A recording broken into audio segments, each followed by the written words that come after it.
तो भैया जो साहित्यिक हिंदी वाले हैं कक्षा 12 के विद्यार्थी, जब सामान्य वालों का कराओ तो साहित्यिक हिंदी वाले कहते हैं सर आप सामान्य का ही कराते हैं, हमारा नहीं कराते हैं।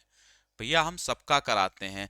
पहले अगर साहित्यिक हो जाएगा तो इसके बाद सामान्य वाला करा देंगे, सामान्य हो जाएगा तो साहित्यिक वाला करा देंगे। तो इसलिए हम ध्यान सबका रखते हैं।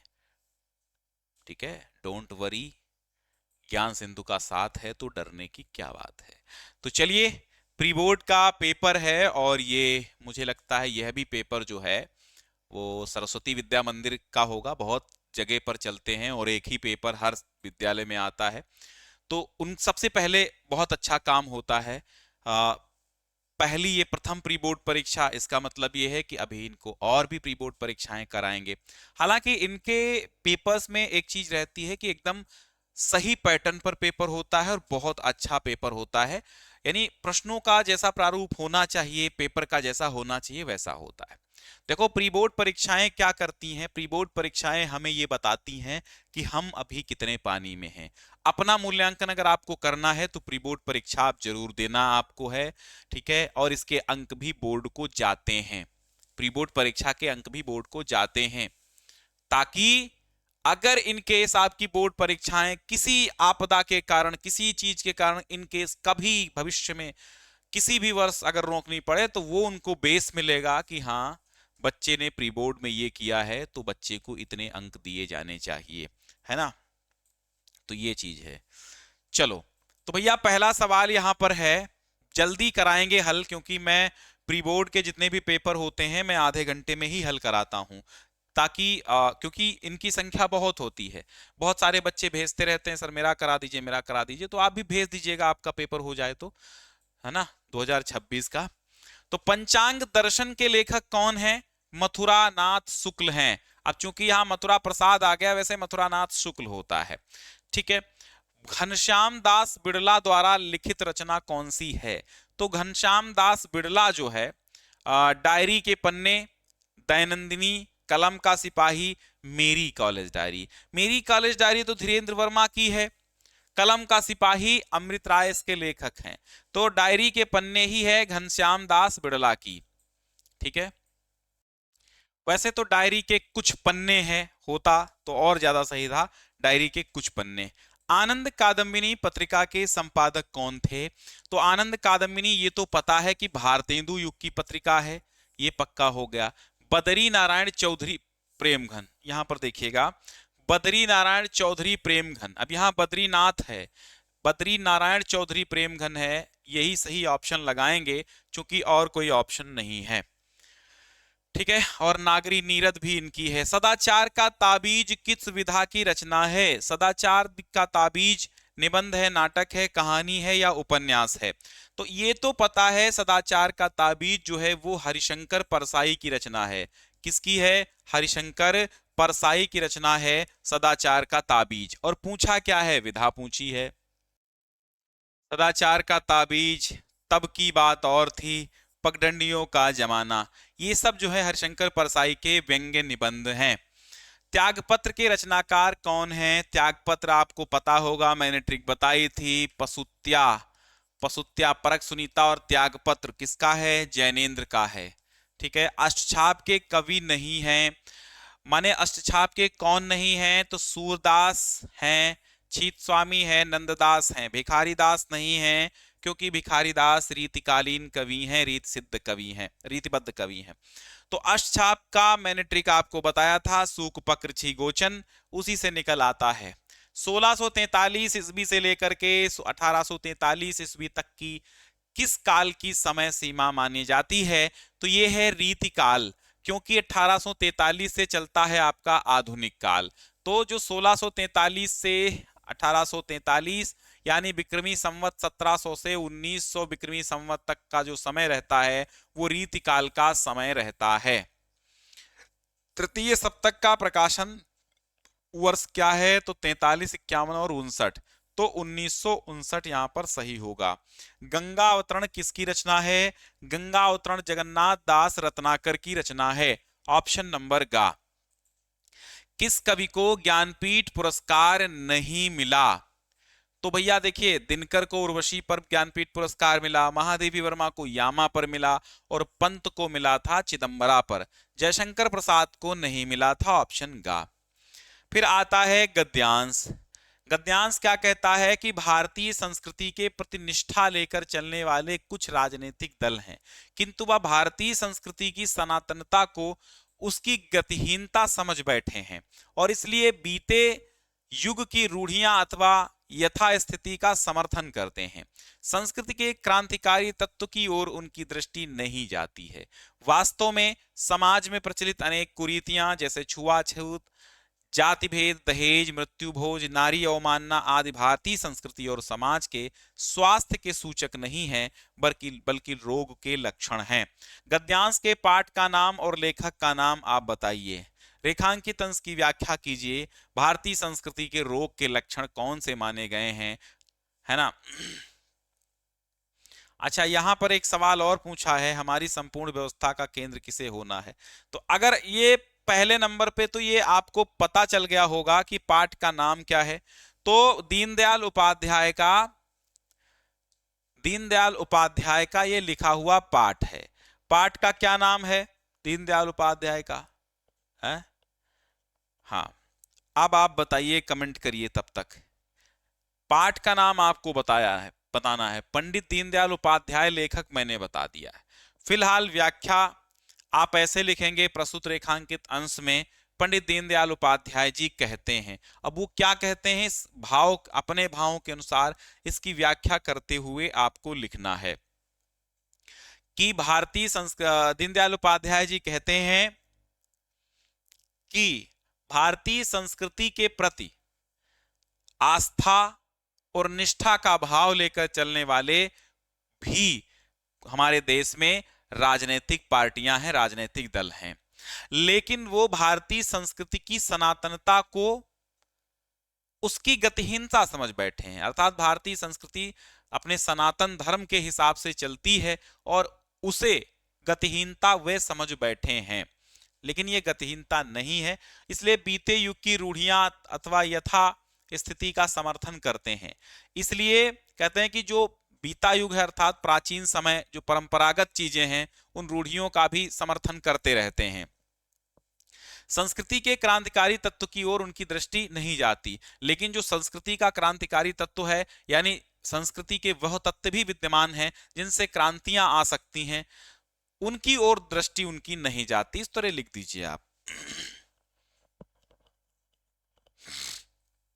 भारतीय संस्कृति के रोग के लक्षण कौन से माने गए हैं, तो यहां देखिए, छुआछूत, जाति भेद, दहेज, मृत्यु भोज, नारी अवमानना, ये सब क्या हैं, ये जो है संस्कृति के रोग के लक्षण हैं। हमारी संपूर्ण व्यवस्था का केंद्र किसे होना चाहिए, तो मानव। ठीक है, हमारा आधार क्या है, तो अब यहां पर इसका उत्तर नहीं है, क्योंकि 2-3-4 लाइनें यहां से छूटी हैं, इसलिए यहां पर उत्तर इसका नहीं हो पाएगा।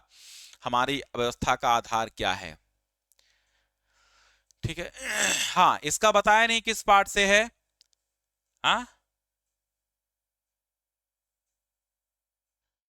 ठीक है, प्रगति के मानदंड है, वो प्रगति के मानदंड है, सिद्धांत एवं नीति के संपादित अंश है। ठीक है, जिसमें बताया गया है एकात्म। अच्छा हाँ, एकात्म मानो, हमारा आधार क्या है, एकात्म मानो, ये भी लिख सकते हो। चलो भाई, आगे है, निंदा का उद्गम ही हीनता और कमजोरी से होता है। अभी आपने पढ़ा था हरिशंकर परसाई का निंदा रस का एक वो कह सकते हैं क्वेश्चन आया था। तो निंदा रस हरिशंकर परसाई का लिखा हुआ है ये। तो इसमें क्या कहते हैं कि गद्यांश के पाठ का नाम और लेखक का नाम बताओ, तो बता दिया।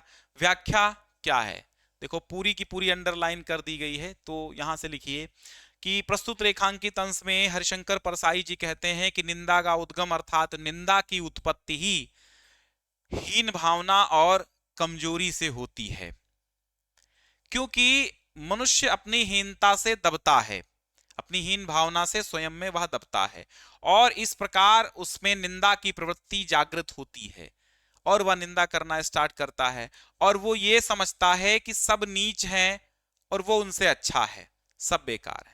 तो उसके अहम से, उसके अहम की क्या होती, इससे तुष्टि होती है, अर्थात तुष्टि होती है, अर्थात उसके अहम की क्या होती है, संतुष्टि होती है, यानी उसका मन संतुष्ट होता है। बड़ी लकीर को कुछ मिटाकर छोटी लकीर बड़ी बनती है। कहते हैं बड़ी लकीर को कुछ मिटाकर छोटी लकीर बड़ी बनती है। मान लो कोई बड़ा आदमी है, तो अब आप क्या करेंगे, उसको छोटा बनाने क्या करेंगे, उसको मिटा देंगे तब छोटा बन जाएगा। हाँ भाई, ये भी एक तरीका हो सकता है कि आप उसको मिटा देंगे तो वो छोटा हो जाएगा, लेकिन ये कोई महानता आपकी नहीं हुई। यहां पर एक बड़ी लकीर बनी हुई है, तो बड़ी लकीर और इसके बगल में एक छोटी लकीर बनी हुई है। अब ये तो हो गई छोटी लकीर, ये छोटी लकीर है और ये है बड़ी लकीर। अब आप बड़ी लकीर को छोटा करने के लिए क्या करेंगे, तो आप में से अधिकांश लोग जिनकी मानसिकता खराब है वो कहेंगे भैया बड़ी लकीर को ही थोड़ा मिटा दो, इसको मिटा दो, इसको मिटा दो, हाँ इसको मिटा दो। अब देखो बड़ी लकीर जो थी उसको थोड़ा मिटा दिया गया, तो जो छोटी लकीर थी वो बड़ी हो गई। बट ये जो आपका फैसला है बिल्कुल गलत है। बड़ी लकीर को बिना मिटाए भी हम छोटी लकीर को बड़ी कर सकते हैं। ठीक है, वही बात हुई कि या तो खुद नंबर ज्यादा ले आओ या दूसरों के नंबर कम करा दो। ठीक है, तो खुद ज्यादा ले आओ ना, नंबर तो इसी से आपके ज्यादा होंगे, खुद ज्यादा ले आओ। दूसरों के कम करा के तुम्हारे आ भी ज्यादा गए तो क्या मतलब है। इसलिए बड़ी लकीर को मिटाकर छोटी लकीर को बड़ा नहीं बनाना है, बल्कि छोटी लकीर को ही मेहनत करके बड़ा कर देना है, तो बड़ी लकीर अपने आप ही छोटी हो गई। तो तरीके दो हैं। ये एक गिलास है, ठीक है, मान लो ये एक गिलास है, ये गिलास है, ये एक बाल्टी है, इसमें आधा पानी भरा हुआ है। ठीक है, तो आप क्या कहेंगे इस बाल्टी को कि आधी भरी है आधी खाली है, आप क्या कहेंगे। ये आपकी मानसिकता पर डिपेंड करता है। आप अगर संतुष्ट व्यक्ति हैं तो कहेंगे चलो भाई आधी भरी तो है, कम से कम आधी भरी तो है। और आप असंतुष्ट होंगे तो इसका रोना रोएंगे कि आधी खाली है, अरे यार आधी खाली है। कम से कम इतने में संतुष्ट हो जाओ कि यार आधी भरी तो है। तो दो नजरिया हैं, दो दृष्टिकोण हैं, दो विचारधाराएं हैं। इसी तरह बड़ी लकीर को छोटा करने के लिए हमें उसे मिटाने की, उससे होड़ करने की, उसको खत्म करने की कोई जरूरत नहीं है। बस हम छोटी लकीर हैं तो हमको बड़ा बनना है, तो उस बड़ी लकीर से और आगे जाएंगे और लकीर खींचते जाएंगे और ऑटोमेटिक छोटी लकीर बड़ी हो जाएगी। तो यहां पर यही समझाने की कोशिश है कि बड़ी लकीर को कुछ मिटाकर छोटी लकीर बड़ी बनती है। तो ज्यों ज्यों कर्म क्षीण हो जाता है त्यों त्यों निंदा की प्रवृत्ति बढ़ती है। अर्थात जैसे जैसे ही आपके कर्महीन होते जाएंगे, आप अकर्मण्य होते जाएंगे, वैसे वैसे आप में निंदा की प्रवृत्ति बढ़ती जाएगी, निंदा की आदत बढ़ती जाएगी, क्योंकि आपके पास वो चीजें नहीं होंगी। आप ठहरे अकर्मण्य, अकर्मण्य माने आप आलसी हैं, आप कुछ करना नहीं चाहते, तो आपके पास वो चीजें नहीं होंगी जो कर्मठ व्यक्तियों के पास होंगी। तो जब आपके पास वो चीजें नहीं हैं जो कर्मठ व्यक्तियों के पास हैं, तो इस तरह आप क्या करेंगे, आप दूसरों की, उन कर्मठ जुझारू और संघर्षशील व्यक्तियों की निंदा करना स्टार्ट कर देंगे। तो निंदा का उद्गम हीनता और कमजोरी से होता है। तो स्वयं को न कमजोर बनाओ न हीन बनाओ, निंदा की प्रवृत्ति कभी नहीं नजदीक आएगी। ठीक है, इसके बाद फिर आगे लेखक कहते हैं कि निंदा की कठिन कर्म ही ईर्ष्या द्वेष और इससे उत्पन्न निंदा को मारता है। कहते हैं कठिन कर्म अर्थात आप जब कर्मठ जुझारू और संघर्षशील व्यक्ति बनेंगे तो ईर्ष्या द्वेष इन सबसे आपको छुटकारा मिल जाएगा। आप दूसरों की बुराई, दूसरों की निंदा नहीं करेंगे। तो निंदा क्यों करें, दूसरा व्यक्ति आपसे 10% ज्यादा अंक ला रहा है तो उसके अवगुणों की, उसके अवगुणों को उठा उठा करके उन छोटे छोटे कणों जैसे उसके अवगुण हैं तो उसको आप पहाड़ बनाए दे रहे हैं दूसरों की नजरों में। कह रहे ये नंबर भले ही ज्यादा लाता, ये ऐसा है वो वैसा है। निंदा क्यों आप उसकी कर रहे हैं, उसके अवगुण उसके लिए हैं, तुम्हारे गुण तुम्हारे लिए हैं। तो तुम अपने आप को हीन बनाना चाहते हो, ये तुम्हारी आदत है कि तुम दूसरों की निंदा करते रहोगे, दूसरों की बुराई करते रहोगे। कोई सक्सेस हो रहा है, चार आदमी चारों तरफ लग गए कि कैसे भी इसको मिटाओ यार, ये सक्सेस हो रहा है। अरे जितना दिमाग तुम उसको मिटाने में लगा रहे हो ना, उतना दिमाग लगा लो कि यार जैसे ये हुआ मैं भी वैसे बन जाऊंगा। लगा रहे हैं। आपको दिमाग कहां लगाना है? आपको दिमाग लगाना है कि ये जो आदमी सक्सेस है, ये जो आदमी सक्सेस है, ये किन कारणों से सक्सेस है। ये अमीर है तो किन कारणों से अमीर है। तो वो कारण का आप पता लगा लेंगे कि इस आदमी की सक्सेस के पीछे कौन सा कारण है। आप जैसे ही इन कारणों का पता लगा रहे लेंगे और जान जाएंगे, तो आप खुद उसके जितने सक्सेस हो जाएंगे। उसको जरूरत नहीं है आपको जलन करने की। इंद्र बड़ा ईर्ष्यालु है, कहते हैं इंद्र बड़ा ईर्ष्यालु माना जाता है क्योंकि वो निठल्ला है। निठल्ला माने कामचोर है। स्वर्ग में देवताओं को बिना उगाया अन्न, बे बनाया महल और बिन बोए फल मिलते हैं। ठीक है। तो गद्यांश के पाठ का नाम, लेखक का नाम। तो पाठ का नाम बताइए क्या है? निंदारस हरिशंकर परसाई। व्याख्या बता दी। निंदा की प्रवृत्ति कब बढ़ती है? तो ज्यो ज्यो कर्म क्षीण होता है, निंदा की प्रवृत्ति बढ़ती है। हीनता और कर्म क्षीण का क्या अर्थ है? लिखिए। तो हीनता माने होता है हीन भावना, कर्म क्षीण माने अकर्मण्यता। निंदा का उद्गम किससे होता है? हीनता और कमजोरी से होता है।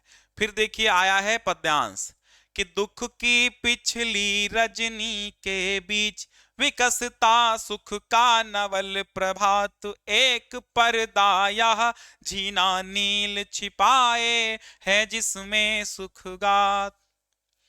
जिसे तुम समझे हो अभिशाप, जगत की ज्वालाओं का मूल, ईश का वो रहस्य वरदान, कभी मत इसको जाओ भूल। अब आपको पता चल गया होगा कि श्रद्धा मनु से है। कहां से है? श्रद्धा मनु से है। श्रद्धा मनु जयशंकर प्रसाद इसके लेखक हैं। कामायनी से लिया गया है। तो श्रद्धा मनु को समझाती हुई कहती है कि दुख की पिछली काली रात्रि के मध्य में ही सुख का नवीन सवेरा प्रकट होता है।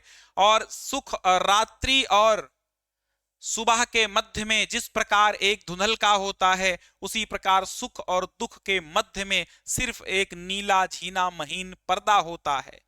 उसी में सुख छुपा रहता है। सुख रूपी शरीर उसी पर्दे में ढका रहता है। और जैसे ही वो धुंधल का वो नीला झीना बारीक पर्दा हटता है, वैसे ही सुख प्रकट हो जाता है। जिसे तुम समझे हो अभिशाप, जगत की ज्वालाओं का मूल। अरे मनु, जिसको तुमने अभिशाप समझ रखा है, जिस दुख को तुम अभिशाप समझ बैठे हो, जगत की ज्वालाओं का मूल समझ बैठे हो, संपूर्ण संसार की ज्वालाओं का मूल जड़ समझ बैठे हो, दरअसल वो दुख जो दुख है वो दुख नहीं है, वो ईश्वर का रहस्यमयी वरदान है। इसको कभी नहीं भूलना चाहिए, कभी मत इसको जाओ भूल। इसे दुख रूपी ईश्वर के वरदान को कभी मत भूलिएगा। तो जब आपको व्याख्या पता होगी तभी आप कर पाएंगे इसके प्रश्नों को। इसलिए मैं कहता हूं व्याख्या बहुत अच्छे से मैंने पढ़ा दी है, रट लीजिए। पद्यांश का संदर्भ पता ही चल गया, रेखांकित व्याख्या बता दी। पंक्तियों में श्रद्धा किसके हताश मन को प्रेरणा दे रही है, यानी मोटिवेट कर रही है, तो मनु के हताश मन को प्रेरणा दे रही है। ईश का रहस्य वरदान, कभी मत इसको जाओ भूल। पंक्तियों का अर्थ लिखिए कि दुख ईश्वर का रहस्यमयी वरदान है, इसे कभी नहीं भूलना चाहिए। रजनी और नवल शब्दों का अर्थ लिखो। रजनी माने रात्रि, नवल माने नवीन। आगे है तरणि तनुजा तट तमाल तरुवर भई बहुछाए। तो तरणि यहां पर लिखना है। तरणि माने होता है सूर्य और तरणि माने नौका हो जाता है। तरणि तनुजा माने सूर्यपुत्री यमुना के तट पर तमाल के बहुत सारे वृक्ष छाए हुए हैं। झुके कूलसो जल परसनहित मनहु सुहाए। मनहु माने मानो ऐसा प्रतीत हो रहा है, सुहाए माने सुशोभित हो रहे हैं। तो झुके कूल माने झुके हुए किनारे पर, जल परसन जल को स्पर्श करने के लिए, मनहु सुहाए मानो सुशोभित हो रहे हैं। तो यमुना के तट पर तमाल के बहुत सारे सुंदर सुंदर वृक्ष छाए हुए हैं और झुके हुए हैं। कूल माने उसके किनारे पर झुके हुए, ऐसा प्रतीत हो रहा है मानो जल को स्पर्श करने के लिए झुके हुए हैं, सुशोभित हो रहे हैं। ऐसे झुके हुए सुशोभित हो रहे हैं मानो यमुना के जल को किनारे से स्पर्श करना चाह रहे हो। इसके बाद कवि पक्का नहीं कर पाता है, संदेह अलंकार इस पूरी पंक्तियों में है। किंधो किन्धव और कै, ये दोनों का अर्थ होता है अथवा। किन्धव माने अथवा, मुकुरमय, मुकुरमय, मुकुरमय लखत उझक सब निज निज शोभा। मुकुरमय माने होता है मुकुर में, दर्पण में। किन्धव माने अथवा ऐसा प्रतीत हो रहा है कि यमुना के निश्चल जल रूपी दर्पण में उछल उछल कर सब निज निज शोभा, अपनी अपनी शोभा को देखने के लिए झुके हुए हों। कै माने अथवा, प्रणवत माने प्रणाम कर रहे हों, जल जानी परम पावन फल लोभा। परम माने परम, पावन माने पवित्र फल के लोभ में। मानो अथवा ऐसा प्रतीत हो रहा है कि वे जल को प्रणाम कर रहे हैं परम पवित्र फल के लोभ में। मनु आतप वारन तीर को सिमिट सबे छाए रहत। अथवा मानो आतप माने होता है तपन या ताप को, वारन माने समाप्त करने के लिए, तीर माने तट के, तट की गर्मी को समाप्त करने के लिए सिमट कर सब छाए रहते हैं। कै हरि सेवा नय रहे निरख नयन मन सुख लहत। अर्थात अथवा हरि सेवा हित, भगवान श्री कृष्ण की सेवा के लिए झुके हुए, निरख माने देखकर, नयन मन सुख लहत, लहत है। अथवा श्री कृष्ण की सेवा में सब झुके रहते हैं, उनको देखकर, उनके दर्शन से अपने नेत्रों और मन को सुख प्राप्त कराते हैं। पद्यांश का संदर्भ तो आपको पता ही होगा, यमुना छवि भारतेंदु हरिश्चंद्र जी का है। तरन तनुजा तट तमाल तरुवर में अलंकार अनुप्रास है। यमुना तट पर वृक्ष किस रूप में सुशोभित हो रहे हैं? तो यमुना तट पर वृक्ष किस रूप में सुशोभित हो रहे हैं? अब यहां पर बहुत सारे रूपों में सुशोभित हो रहे हैं। मानो इस रूप में सुशोभित हो रहे हैं, मानो वे यमुना के तट पर झुके हुए जल को स्पर्श करने के लिए, ठीक है, झुके हुए सुशोभित हो रहे हैं। यही लिखेंगे आप, यही पहली लाइन, दूसरी लाइन कि झुके कूलसो जल पर सन्हित मनहु सुहाए। तो कैसे सुशोभित हो रहे हैं, किस रूप में सुशोभित हो रहे हैं? तो मानो जल को स्पर्श करने के लिए किनारे पर झुके हुए हों। अथवा बहुत सारी बातें यहां पर हैं। मनु आतप वारन तीर में कौन सा अलंकार है? अब उत्प्रेक्षा अलंकार है यहां पर। फिर जीवन परिचय, साहित्यिक परिचय लिखना है। दीनदयाल, कन्हैयालाल, हरिशंकर परसाई, जगन्नाथ दास रत्नाकर, पंत और दिनकर। इसके बाद आपको कर्मनाशा की हार, खून का रिश्ता, पंचलाइट अथवा बहादुर कहानी। तो अब यहां पर एक का लिखना होगा, चाहे आप पंचलाइट का चरित्रण कर दीजिए, बहादुर का चरित्रण कर दीजिए, पंचलाइट के किसी प्रमुख पात्र का या बहादुर के प्रमुख पात्र का। तो पंचलाइट में गोधन प्रमुख पात्र है, कोई भी प्रमुख पात्रों में से कोई भी लिख सकते हो, लेकिन गोधन प्रमुख पात्र है, नायक है वो। और बहादुर में तो बहादुर ही है। कर्मनाशा की हार और खून का रिश्ता कहानी की कथा वस्तु यानी कि सारांश लिखना है। खंडकाव्य अपने जनपद के अनुसार लिखिएगा। एक बार शेयर कर दीजिए भाई सबको, हाँ कम बच्चे जुड़े हुए हैं, शेयर कर दीजिए। इसके बाद जो है, हाँ संस्कृत के गद्यांश दो आए हैं। ये साहित्यिक हिंदी है लेकिन पढ़ सब सकते हैं क्योंकि सिलेबस सबका कॉम्बिनेशन एक ही कंबाइंड है। अतीते प्रथम कल्पे जनाः एकम अभिरूपम सौभाग्य प्राप्तम सर्वाकार परिपूर्णम पुरुषम राजानम अकुर्वन। अतीते माने विगत, प्रथम कल्प में, जनाः माने लोगों ने, एकम माने एक, अभिरूपम माने सुंदर, सौभाग्य प्राप्तम माने सौभाग्यशाली, सर्वाकार परिपूर्णम संपूर्ण आकृति से परिपूर्ण सुंदर पुरुष को राजानम अकुर्वन राजा बनाया। तो विगत प्रथम कल्प में लोगों ने एक सुंदर, सौभाग्यशाली और संपूर्ण आकृति से परिपूर्ण अर्थात सुंदर पुरुष को राजा बनाया। चतुष्पदा अपि, चौपायों ने भी, जल्दी जल्दी कमेंट करो कौन से चैप्टर से है। चतुष्पदा अपि, चौपायों ने भी, सन्निपत्य इकट्ठा होकर के, एकम सिंहम राजानम अकुर्वन, एक सिंह को राजा बनाया। तथा इसके पश्चात शकुनिगणाः, पक्षियों ने भी, हिमवत प्रदेशे, हिमालय प्रदेश में, एकस्मिन् पाषाणे, एक पत्थर पर, सन्निपत्त चट्टान पर या शिला पर, सन्निपत्य माने इकट्ठा होकर के, क्या कहा? मनुष्येषु राजा प्रज्ञायते, मनुष्यों में राजा जाना जाता है। तथा चतुष्पदेषु चा, और चौपायों में भी। अस्माकं पुनरंतरे राजा नास्ति, हमारे मध्य में राजा नहीं है। अराजको वासो नाम न वर्तते, और बिना राजा के रहना ठीक नहीं है। एको राजस्थाने स्थापयितव्यः, एक को राज स्थान पर स्थापित करना चाहिए। अथ ते इसके पश्चात परस्पर अवलोकयन्तः आपस में देखते हुए एकम उलूकम दृष्टवा एक उल्लू को देखकर अयम न अयम अयम में रोचते अयम नो रोचते, यह ना नहीं है, यहां पर ध्यान देना, ना नहीं है, अयम नो रोचते, ये मुझे अच्छा लगता है इत्यवोचन, ऐसा बोला। ठीक है, इसके बाद देखो ये जो पहला आया है ये जातक कथा से है, जातक कथा में से भी उलूक जातकम से है।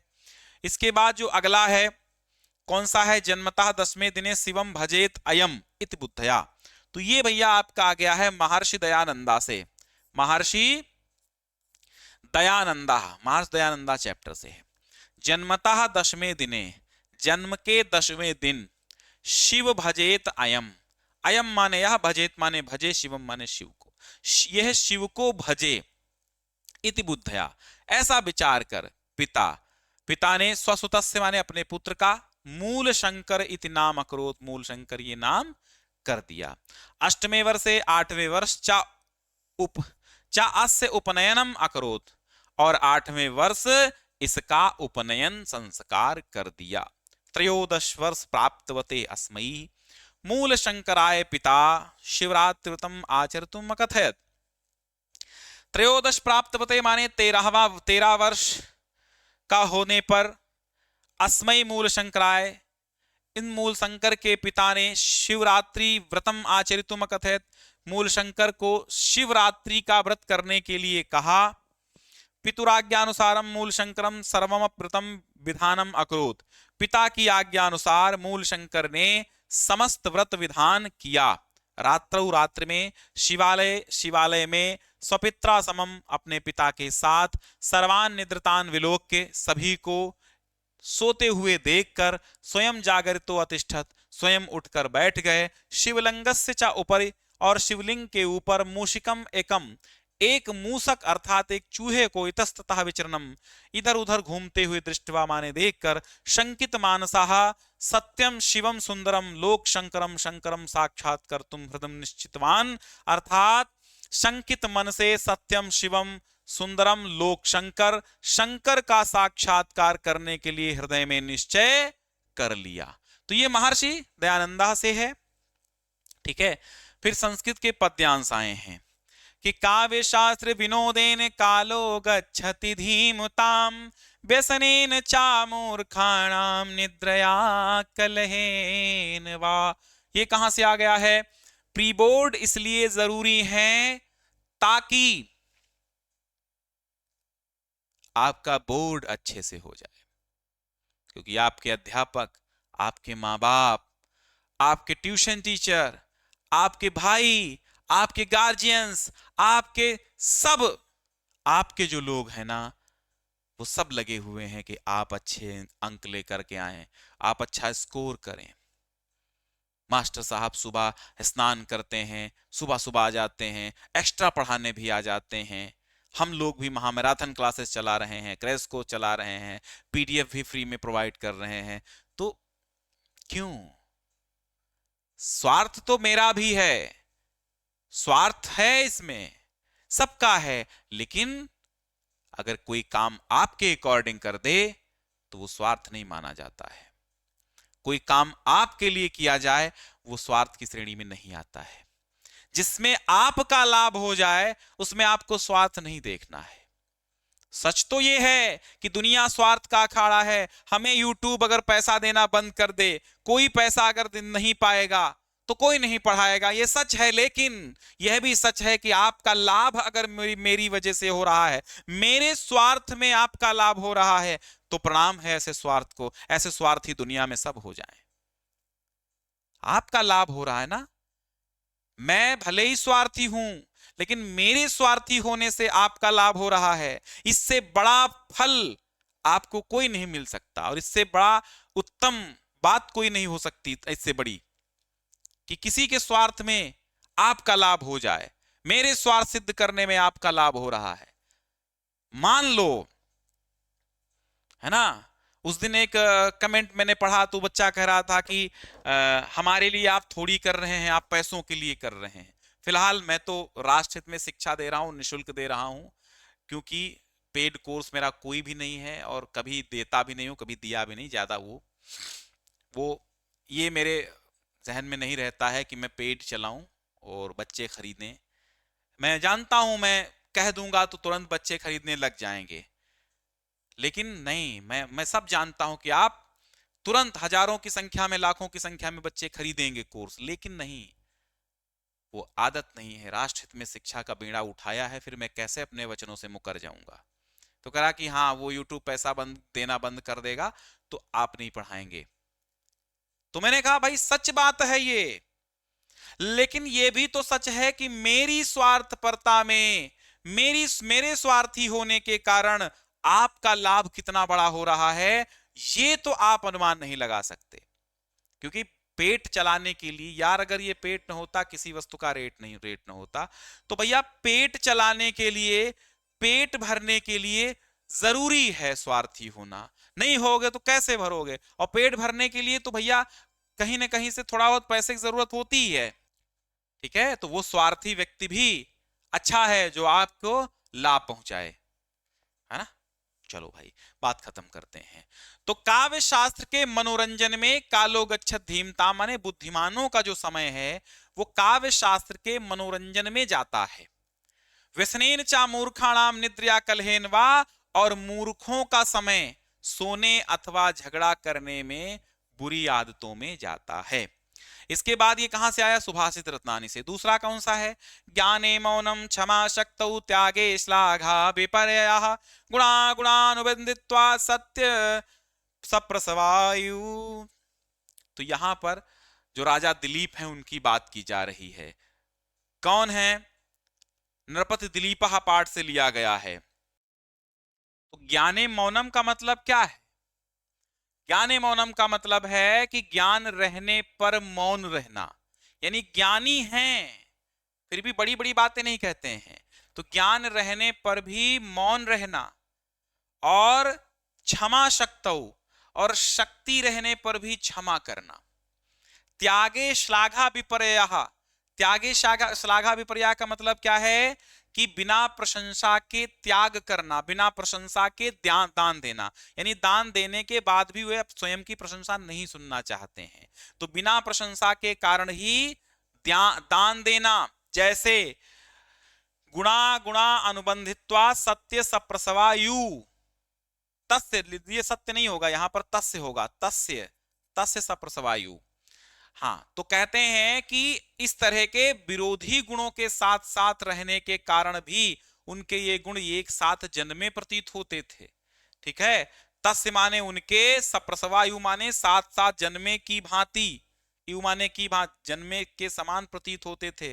गुणों और गुणानुबंधित्वात्, अर्थात गुणों और अवगुणों का एक साथ होना, गुणों और विरोधी गुण, गुणों और विरोधी गुणों के एक साथ होना। ठीक है, जैसे ज्ञान है फिर भी मौन रहते हैं, शक्ति है फिर भी क्षमा कर देते हैं, और दान देते हैं फिर भी श्लाघा विपर्ययः, अर्थात प्रशंसा के विपरीत रहते हैं। तो वैसे विरोधी गुण होने पर ऐसा प्रतीत होता है कि उनके ये गुण जन्मों के जन्म साथ साथ जन्म में प्रतीत होते हैं। तो नृपत दिलीपा से है। तो यहां पर फिर दो प्रश्न आएंगे। भारत चीन देशों कस्मिन धर्मे निष्ठावंतो, तो बौद्ध धर्मे निष्ठावंतो लिख दीजिएगा। चतुष्पदा कम राजानम अकुर्वन्, चतुष्पदा एकम सिंहम राजानम अकुर्वन्।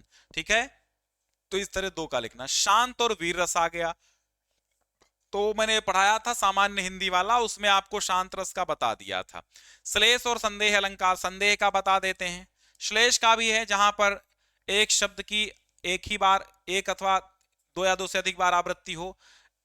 ठीक है, किसी शब्द की, यदि किसी काव्य में किसी शब्द की एक अथवा एक से बार आवृत्ति हो परंतु उसके अर्थ कई हों, एक ही शब्द के कई अर्थ निकले, वहां पर श्लेष अलंकार होता है। श्लेष का अर्थ होता है श्लिष्ट या चिपका हुआ। जैसे चरण धरत चिंता करत चितवत चारी ओर, सुवर्ण को खोजत फिरत कवि व्यभिचारी चोर। संदेह अलंकार क्या है? संदेह अलंकार, जहां उपमेय में उपमान का संदेह हो जाता वहां संदेह अलंकार होता है। जैसे जैसे संदेह अलंकार का नारी बीच सारी है कि सारी बीच नारी है कि नारी ही की सारी है कि सारी ही की नारी है। अब इसमें भी आप संदेह अलंकार वहां पर भी है, जो अभी मैंने यमुना छवि का वो उदाहरण सुनाया था। तो उसमें पक्का नहीं हो पाता कि क्या है आखिर ओरिजिनल चीज क्या है। बरवे छंद है और दोहा छंद है ना। तो बरवे छंद क्या होता है, चंपक हरवा अंग मिले अधिक सुहाए, ये बरवे छंद का उदाहरण लिख दीजिएगा। दोहा छंद भी उसमें बताया था मैंने। ये ऐसे कॉमन चीजें हैं जो हर मॉडल पेपर में मैं कराता हूं। फिर आपका निबंध आएगा 9 अंकों का। नई शिक्षा नीति करा चुके हैं, आतंकवाद करा चुके हैं, विज्ञान वरदान करा चुके हैं, समाज में नारी का स्थान भी करा चुके हैं, सारे निबंध करा चुके हैं। अब भैया ये आता है आपका, देखो हाँ कुछ लोग कमेंट कर रहे हैं जो कि कोई मतलब नहीं है, वो रहने दो। रीति अनुसार लिखा है यहां पर, दिखाई दे रहा है क्या? रीति अनुसार मतलब रीति धन अनुसार, ये इको यड़ची यड़ संधि से है, तो यहां पर गा होगा सही, रीति धन अनुसार। यड़ संधि का सूत्र क्या है? तो इको यड़ची यड़ संधि का सूत्र है। आकाश वर्ण दीर्घा दीर्घ संधि का है। वृद्धि रेची वृद्धि संधि का है। आद गुणा गुण संधि का है। रामस टीकते का संधि विच्छेद क्या होगा? तो रामस धन टीकते, यहां पर गा ऑप्शन सही होगा। ठीक है, इष्टनाष्टु सूत्र से हो जाएगा। निर्मक्षिकम में समास क्या है? मक्षिकाणाम अभावा, अव्ययी भाव समास होगा, गा ऑप्शन है। रक्त वर्ण में समास क्या है? रक्त वर्ण माने रक्त वर्ण वाला जो है, रक्तिम वर्ण वाला अर्थात लाल वर्ण, लाल रंग। अब यहां रक्त वर्ण लिखा है तो यहां दोनों हो जाएंगे, रक्त वर्ण बहुब्रीहि समास कहेंगे, क्योंकि कोई व्यक्ति ही होता है जो रक्त वर्ण वाला होता है। ठीक है, तो रक्त वर्ण माने किसी अन्य पुरुष, अन्य पद की ओर इशारा हो रहा है। ठीक है, पठिता में प्रत्यय कौन है? पठिता में पठ धातु और कत प्रत्यय है। बुद्धिमान में मतु प्रत्यय है। सहयुक्ते अप्रधाने सूत्र किसमें है? उसका उदाहरण कौन सा है? तो सहयुक्ते अप्रधाने में देखो लिखा होगा, अच्छा ये प्रश्न पूछा है, सह पादेन खंजः अस्ति कृष्णस्य पुस्तकम अस्ति शिवालयम निकषा जलम जलाशयम अस्ति उपाध्याय छात्र समम स्वस्ति। तो समम यहां पर आ गया, जहां पर सह युक्ते प्रधान, सह साकम समम सार्धम ये शब्द आ जाए, समझ लो सहयुक्ते का, सहयुक्ते अप्रधाने का उदाहरण है, अप्रधाने। इसके बाद है गुरुवे नमः, वाक्य में कौन सी विभक्ति है? तो गुरुवे नमः में गुरुवे में चतुर्थी है, वाक्य में थोड़ी विभक्ति होती है, गुरुवे में चतुर्थी है, क्योंकि नमः स्वस्वाहा अलमसट योगात चतुर्थी। अब यहां पर 8 अंकों में आपका पत्र लेखन आएगा भैया, और पत्र लेखन जरूरी है, 8 अंकों में आता है, तो पत्र लेखन तैयार कर लो, क्योंकि बहुत बड़ा अंक है ये 8 अंक एक ही चीज से। तो अपने नगर में संक्रामक बीमारियों की रोकथाम के संबंध में स्थानीय निकाय के अधिकारी को पत्र लिखिए। विद्यालय की वाद विवाद प्रतियोगिता में प्रथम स्थान प्राप्त करने पर अपने छोटे भाई को बधाई देते हुए एक पत्र लिखिए। तो कुल मिला के पत्र लेखन करा चुके हैं, साहित्यिक हिंदी का भी सामान्य हिंदी का भी अलग अलग पत्र लेखन है। जो सामान्य हिंदी में है 3 पत्र लेखन इंपॉर्टेंट है, वो जरूर पढ़िएगा, क्योंकि वही पत्र में पहला पत्र देखो वही रखा हुआ है। ठीक है, तो इसलिए वो 3 जरूर पढ़िएगा, और बाकी जो अन्य आपको औपचारिक अनौपचारिक दोनों पत्र आपको पढ़ने हैं। साहित्यिक हिंदी वालों को औपचारिक अनौपचारिक दोनों पत्र पढ़ने हैं, सामान्य हिंदी वालों को केवल औपचारिक पत्र पढ़ने हैं। ठीक है, तो आज के लिए बस इतना ही, क्योंकि थोड़ा सा जल्दी हम कराते हैं, जितने प्री बोर्ड के पेपर हैं वो जल्दी ही करा देंगे, क्योंकि ज्यादा संख्या में कराने होते हैं और भी बच्चे भेजते हैं, और ताकि आपकी एक प्रैक्टिस होती चली जाए, हर चीज को आप स्पर्श करते चलें, टच करते चलें, यानी हर एक चैप्टर को, हर एक गद्यांश पद्यांश को, हर एक प्रश्न को टच करते चलें। इसलिए मैं ज्यादा संख्या में प्री बोर्ड्स करा देता हूं मॉडल पेपर्स। ठीक है, तो आपका भी एग्जाम हो जाए भेज दीजिएगा, करा देंगे समय मिलते ही। ठीक है, नंबर व्हाट्सएप का जो है वो अबाउट सेक्शन में दिया हुआ है। ठीक है, किसी को कोई प्रॉब्लम कमेंट बॉक्स में लिख सकता है।